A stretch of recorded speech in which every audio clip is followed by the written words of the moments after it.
nesse assunto, a gente sabe que as defesas de Bolsonaro e dos outros réus têm até esta segunda-feira, ou seja, hoje, para apresentar novos recursos, após o outro prazo ter vencido. E para a gente conversar um pouquinho sobre essa situação das defesas de todos os réus, a situação de Alexandre Ramagem também, eu convido agora Max Telesca, ele que é advogado criminalista, especialista em tribunais superiores e conselheiro da OAB-DF. Max, seja muito bem-vindo ao Poder Expresso, uma boa tarde. Então agora essa é a última chance para as defesas de todos os condenados apresentarem esses recursos. Há ainda alguma chance de algum recurso ser aceito e qual recurso pode ser apresentado neste momento? Boa tarde, Gabriela. Boa tarde a todos os que nos acompanham aqui no Poder Expresso. Hoje é o fim do prazo para a apresentação de eventual recurso de embargos infringentes. O que são os embargos infringentes? É um recurso que tem como base voto vencido ou votos vencidos. Essa questão do singular ou do plural é aí que se encontra a grande dúvida, que não é uma grande dúvida, na verdade, porque se sabe, há uma possibilidade muito grande do que irá acontecer, mas eu vou explicar como é que funciona esse recurso. No Código de Processo Penal, se há um voto divergente, há possibilidade de ingresso com embargos infringentes a partir daquele voto divergente, e nesse caso houve um voto divergente do ministro Luiz Fux. Esse voto pode embasar um recurso para que este recurso coloque os ministros os julgadores, para que se faça uma nova análise do caso. Se houve um voto divergente, entende-se, né, a lei processual penal entende que tem uma possibilidade de reversão, de reforma daquele julgamento com base naquele voto divergente. Muito bem, isso é o que diz o Código de Processo Penal. O regimento interno do Supremo Tribunal Federal, ele fala que a norma escrita que comanda, além do Código de Processo Penal, essa situação, também fala em voto divergente. Porém, o que acontece? As ações penais originárias, e é o caso desse julgamento, as ações penais originárias, elas se davam o seu julgamento no plenário do Supremo Tribunal Federal. Todos lembram do julgamento do mensalão, ou todos não, mas que já tem bastante tempo, já tem 13 anos, mas houve o manejo de embargos infringentes, onde se reformou alguma coisa dos votos anteriores. Mas naquela época, as ações penais originárias, a totalidade delas, eram julgadas em plenário. Nesse caso, a ação penal originária do ex-presidente Jair Bolsonaro e dos demais réus desse núcleo, que é chamado núcleo crucial da trama golpista, assim que o Supremo Tribunal Federal tem denominado nas imprensa, enfim, são julgados na primeira turma. Então não houve uma adequação do regimento interno do Supremo Tribunal Federal para embargos de divergência, ou melhor, embargos infringentes de julgamento de turma. No plenário eram precisos 4 votos para fazer a possibilidade. Segundo a jurisprudência do Supremo Tribunal Federal, jurisprudência que não é norma escrita, é norma jurisprudencial, ou seja, é um entendimento consolidado dos tribunais a respeito de um determinado assunto. Sobre esse caso, o Supremo já vem julgando de que já que no plenário são necessários 4 votos divergentes para formar um embargo infringente, na turma, que é o número pela metade, ou seja, 5, precisaria-se de 2 votos divergentes para formar a base argumentativa e possibilitadora de reforma com 2 votos. Não é o caso, porque nós temos um voto apenas do ministro Luiz Fux, que votou de maneira divergente, ou seja, muito provavelmente quem ingressar com os embargos infringentes, se é que isso vai ocorrer, hoje é o último dia, saberemos, poderá ter uma decisão, assim, a tendência maior, a grande tendência é que esses embargos não sejam conhecidos. O que se diz? O que é essa palavra do jargão do direito? Sequer podem ser conhecidos porque não formam, não têm base de admissibilidade, ou seja, não são admissíveis, porque pela jurisprudência do Supremo, embora não esteja previsto nem no Código de Processo Penal, nem no regimento interno, que está desatualizado nesse ponto, na medida em que só há a previsão para embargos infringentes de plenário, como eu expliquei, a jurisprudência construiu no sentido de que são necessários 2 votos.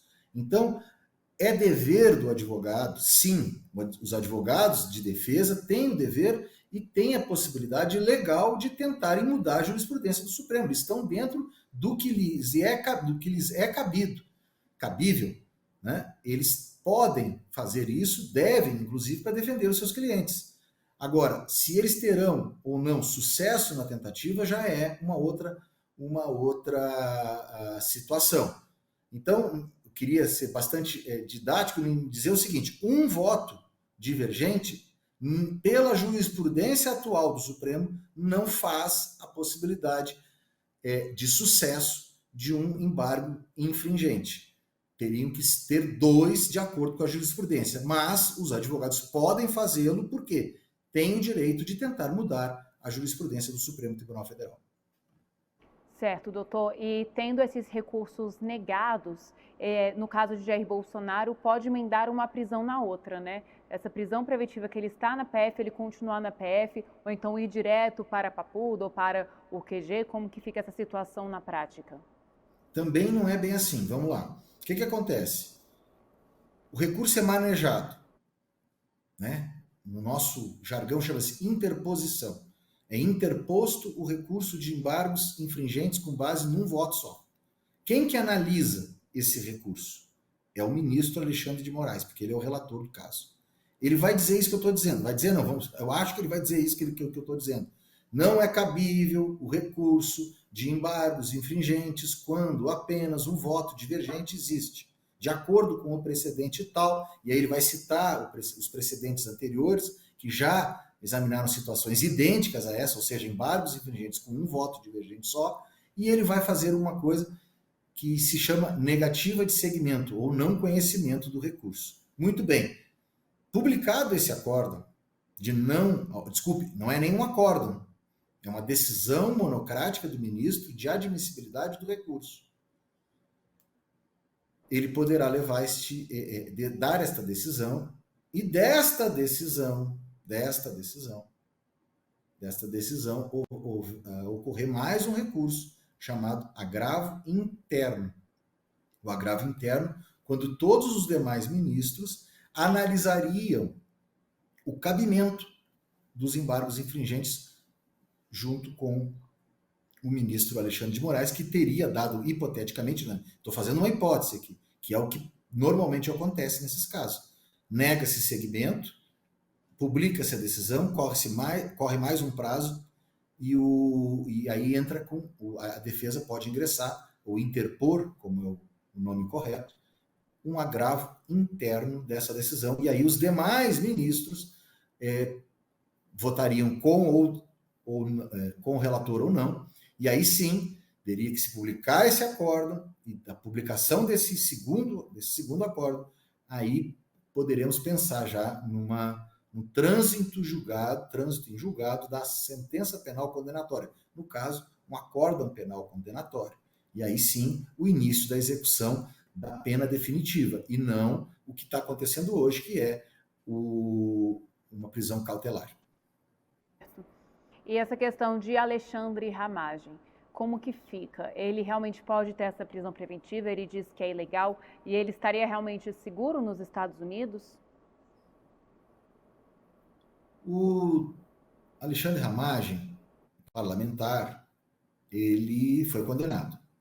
Tendo sido condenado e tendo também contra ele medidas cautelares que foram decretadas, inclusive a de entrega de passaportes, ele se encontra foragido tecnicamente hoje.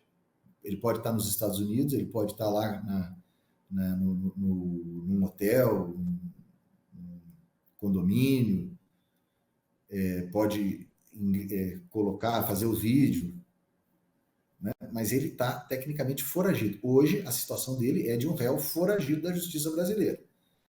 O que se sabe é, a tradição dos últimos anos é que o governo dos Estados Unidos não tem sido muito colaborativo nesses casos envolvendo os réus de 8 de janeiro, questões relativas a toda essa situação dos inquéritos e ações penais do Supremo Tribunal Federal, envolvendo as questões de tentativa de golpe. Existe já o Alan dos Santos, existe o próprio Eduardo Bolsonaro, agora é o Alexandre Ramagem. Então, a tradição do governo norte-americano, pelo menos nesses últimos episódios, não é de colaborar com a autoridade brasileira para fazer a extradição, que é o processo onde um governo pede ao outro que um réu condenado no seu país seja devolvido ao país para que ele cumpra a pena ou que responda a um processo. No caso do Eduardo Bolsonaro, é para que ele responda aqui. No caso de Carla Zambelli, por exemplo, é para que ela cumpra a pena. No caso do Alexandre Ramagem, ainda é para que ele termine de responder ao processo e que depois cumpra a pena. Então, seguro, ele disse que está seguro, ele falou na imprensa que tem o aval do governo norte-americano. A gente não sabe se isso é verdade, se isso é um discurso, se é uma narrativa, mas o fato é que ele está foragido hoje da justiça brasileira. E a gente está vendo muito essa estratégia das defesas dele, de Eduardo Bolsonaro, por exemplo, de ir para os Estados Unidos. Isso realmente é uma última estratégia que os advogados estão vendo? O senhor, como advogado, como enxerga isso? Eu enxergo isso como um grande desrespeito à justiça brasileira, na verdade, né? Porque e também enxergo como algo que prejudicou até o próprio ex-presidente, porque certamente, eu acho que isso se encontra escrito na própria decisão do ministro Alexandre de Moraes, que há um histórico estratégico de fugas das pessoas que são ligadas a esses crimes pelos quais foram condenados. Então, primeiro, é um desrespeito à justiça brasileira. Veja que existem outros precedentes, existem outros ex-presidentes que foram presos no Brasil, infelizmente, né? Nenhum deles se evadiu. Então, há um desrespeito à política judiciária brasileira, ao poder judiciário, e também questões de política judiciária, e também há essa tentativa, né, e que tem sido mais ou menos exitosa, de colocar os Estados Unidos em contraposição à soberania brasileira. Eu disse mais ou menos porque nós acabamos de ver que o governo Trump recuou aí do tarifaço, mas aí já é uma outra matéria, não é direito penal. E, doutor, então a tendência de Alexandre Ramagem é continuar nos Estados Unidos, que nem Eduardo Bolsonaro. Se ele voltar, então, ele pode ser preso. O senhor acredita que como ele vai agir nesse momento? Continuar até qual momento? Qual seria o momento limite?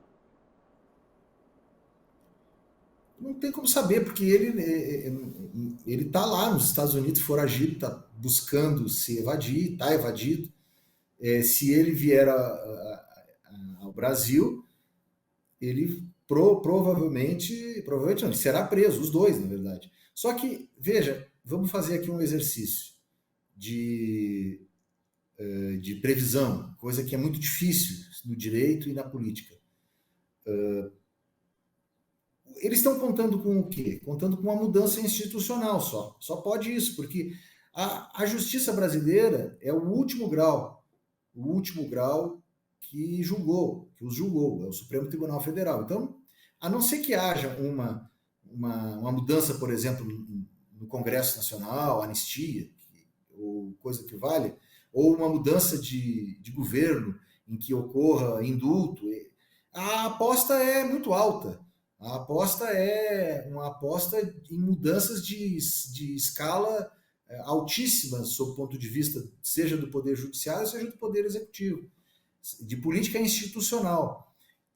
No curto prazo, não vejo essa possibilidade. Até mesmo as negociações dentro do Congresso para que ocorra essa anistia, elas esfriaram. Acho que as pessoas estão um pouco cansadas disso, sabe? É triste ver o país nesse ringue constante, sabe? E isso é muito ruim.